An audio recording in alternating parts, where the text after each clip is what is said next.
Hey everybody, it's Miss A. Welcome to Math in Minutes. We are talking about fraction models. So this is what we've done for the last 2 days. And I'm going to introduce the ways that the children learned about fractions. So we talked about comparing fractions, or we talked about equivalent fractions. This doesn't have all the pieces in here. We talked about this representing one whole. So this hexagon represents one whole. The student's task was to create an equivalent fraction using one other type of shape. So, for example, I would take 2 trapezoids and I would create an equivalent fraction. This fraction is equal to 1 over 1 because it is one whole shape. This fraction is equal to 2 over 2 because it's one whole shape. I need 2 of these pieces. There are 2 pieces that I need to make this, and I'm using 2 pieces. All right? So we could also do this. This represents an equivalent fraction of this, and this is represented in 3 over 3. All right, because there are 3 pieces and I need all 3 pieces to make that shape. Now we also talked about if, let's say we have this many rhombus or rhombi. I'm not sure if it's rhombus or rhombi. We have this many. We know that in order to make this shape, because this is our whole, our denominator is still 3, and our numerator are how many pieces we have. So we have 1, 2, 3, 4 pieces. So this fraction is equivalent to 4/3, which is a fraction greater than 1. This is also equal to 1 whole and 1 because we have 1 and we need 3, so it's 1/3 because we need 3 of these rhombus to make our hexagon. So that is our models with fractions, with manipulatives. Now I want to show you some equivalent fractions using our fraction titles, which was also something that we did today. So the children were told to get, these things are goodness. They were told to get a 1/2. So this is 1/2. And we need to make an equivalent fraction using only one other fraction tile type. So, for example, if I take fifths, I can only use fifths. And with fractions, we're comparing the amount of space they take up. So if I put fifths here, I see that they are different lengths, so they take up different amounts of space. So I can't make an equivalent fraction using fifths, so those are out. Let's try 6.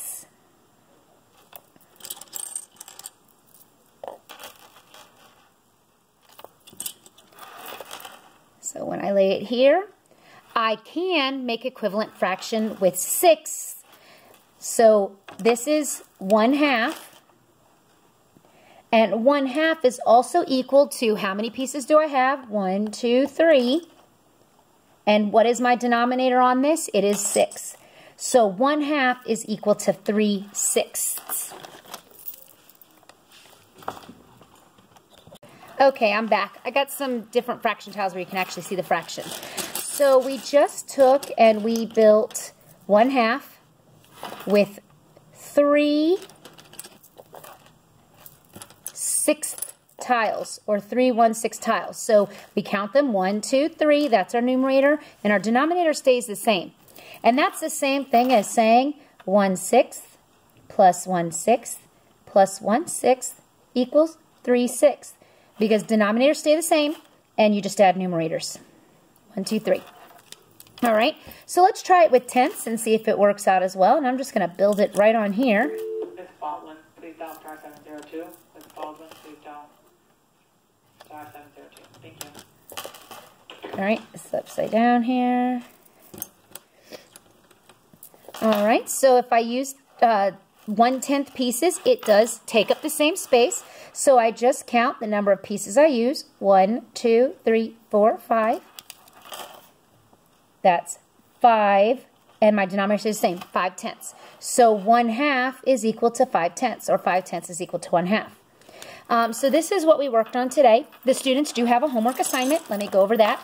Some students have already done this, and if they're in AGP, they don't have to worry about it, but they did have to color these, and they were given the order in which they needed to be colored because this is to be used for homework, and it's also to be used in class, so they're to color and cut them out. And they have a zippy bag to put it in. That's all they're supposed to do with this. And those are the colors, in case they didn't write them down. Red, purple, brown, pink, yellow, blue, gray, green, and orange. And then here is their other, this is really their homework assignment. The other part's just coloring. Their homework assignment is they have to color every fraction that can make an equivalent fraction to 1/2 purple, and every fraction that can make an equivalent fraction to 1/3 green. And then they write down what the equivalent fraction would be. So this one's 1/2, this is 1/3. If they can get 1/2 out of here. All right, sorry about that.